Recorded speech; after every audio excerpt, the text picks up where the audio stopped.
On the edge of a quiet old town stood a giant clock tower that watched over every street, every rooftop, and every little shop below. The tower was older than anyone could remember. Its stone walls were covered with ivy, its windows glowed gold at sunset, and every hour its bells echoed across the town like music. The townspeople loved the tower. Children waved at it while walking to school. Shopkeepers checked their watches when the bell rang. Travelers used it to find their way home. But there was one mystery everyone feared. Every night, at exactly midnight, the clock rang 13 times instead of 12. Nobody knew why. Some believed ghosts lived inside the tower. Others said the tower was cursed. Parents warned their children never to go near it after dark. But 12-year-old Oliver Hart loved mysteries more than anything. Oliver lived with his grandmother above a small bakery near the town square. Every morning before sunrise, the smell of warm bread filled the streets. Oliver helped carry flour sacks, clean tables, and deliver pastries to neighbors. But whenever he had free time, he explored. He fixed broken radios. He collected strange keys. He read adventure books beneath the bakery stairs. And more than anything, he dreamed of solving the mystery of the clock tower. One cold, rainy night, Oliver was helping his grandmother close the bakery when the town clock began to ring. Dong, dong, dong. Oliver counted carefully. 10, 11, 12. The wind outside suddenly became stronger. The bakery windows rattled. Then dong. The 13th bell echoed across the empty streets. Oliver froze. At that exact moment, lightning flashed across the sky. And for just 1 second, he saw a shadow standing inside the tower window, a boy watching him. The next morning, Oliver could think about nothing else. "Grandma," he asked during breakfast, "has anyone ever gone inside the clock tower?" His grandmother nearly dropped her teacup. "People stopped going there years ago," she whispered. "Strange things happen inside." "Like what?" She leaned closer. Some who entered heard voices. Others said the clocks moved backward. Oliver's eyes widened with excitement instead of fear. That afternoon, he packed a flashlight, rope, notebook, apple slices, and his grandfather's old toolkit into a backpack. Then he headed toward the tower. The town square was quiet. Pigeons fluttered around the fountain while the giant tower cast a long shadow over the ground. The wooden entrance door was locked tightly. Oliver walked around the tower carefully. That's when he noticed something strange. One brick near the bottom wall looked newer than the others.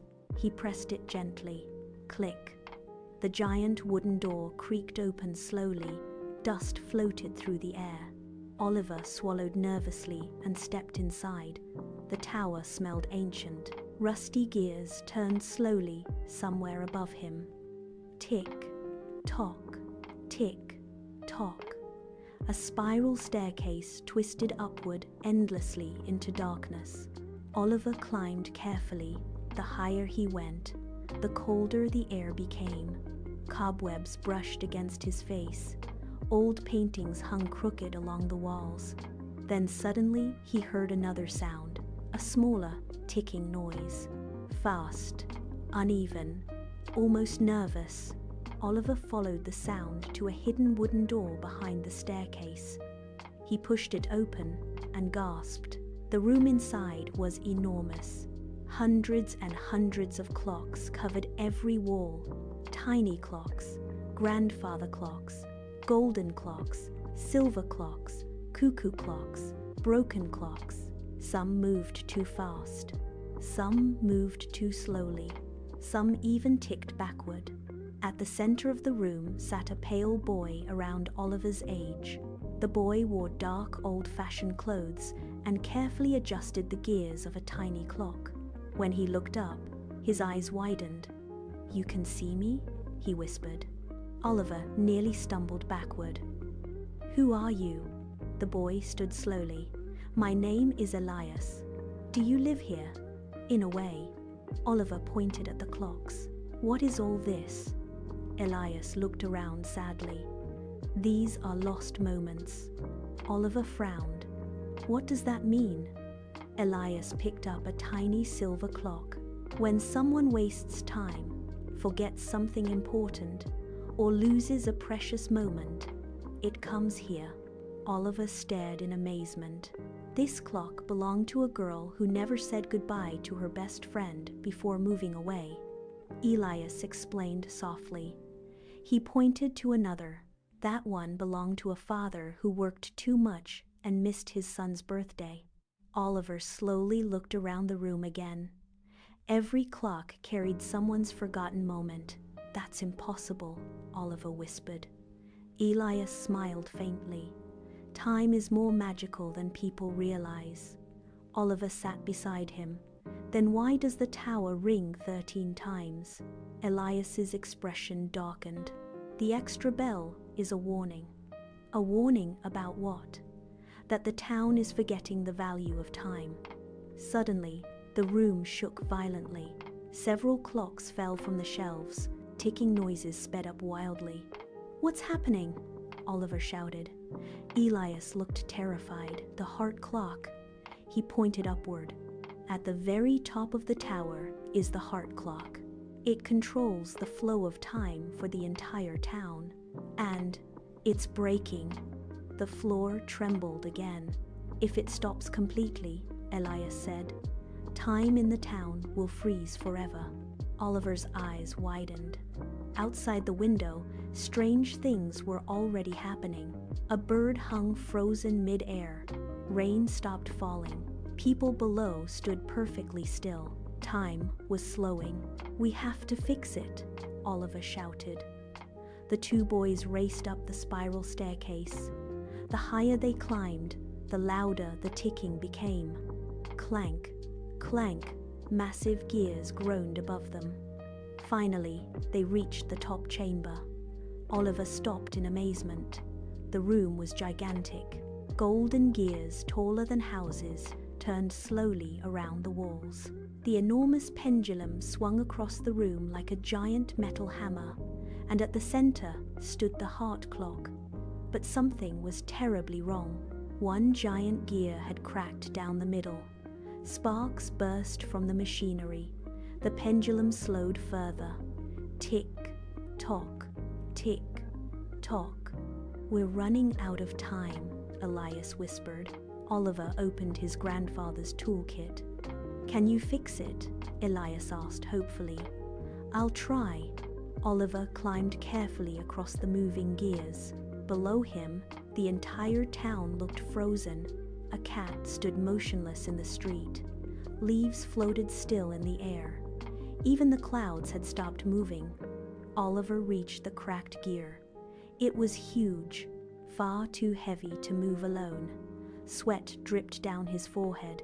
He tightened bolts, adjusted springs, pulled broken metal pieces free, but the gear still refused to turn. Then crack! The broken gear snapped further. The entire clock tower shook violently. You have to hurry, Elias shouted. Oliver pushed with all his strength. Nothing happened. Then Elias stepped beside him. I'll help. You're too weak. Elias looked at the glowing heart clock. I've carried lost time for over 100 years. Together they pushed. Slowly, very slowly, the giant gear moved. Clank. It slid back into place, but one final bolt was missing. Without it, the gear would fall apart again. Oliver searched desperately through the toolbox. Nothing fit. Then Elias removed the silver chain from around his neck. Attached to it was a tiny golden key. This should work. Oliver inserted the key into the gear mechanism. Click. Suddenly, whoom! Golden light exploded across the room. The gears spun smoothly again. The pendulum swung powerfully. Tick, tock, tick, tock. Outside, Time rushed back to normal. Rain began falling, birds flew again. People continued walking as if nothing had happened. The entire town clock system rang together beautifully. The heart clock had been saved. Oliver laughed with relief. "We did it!" But then he noticed something strange. Elias was fading. Tiny glowing particles drifted from his body like dust in sunlight. "What's happening to you?" Oliver asked fearfully. Elias smiled peacefully. "My task is complete." "What task?" "For many years, I protected the lost moments of the town." Oliver shook his head. "No, you can stay with me.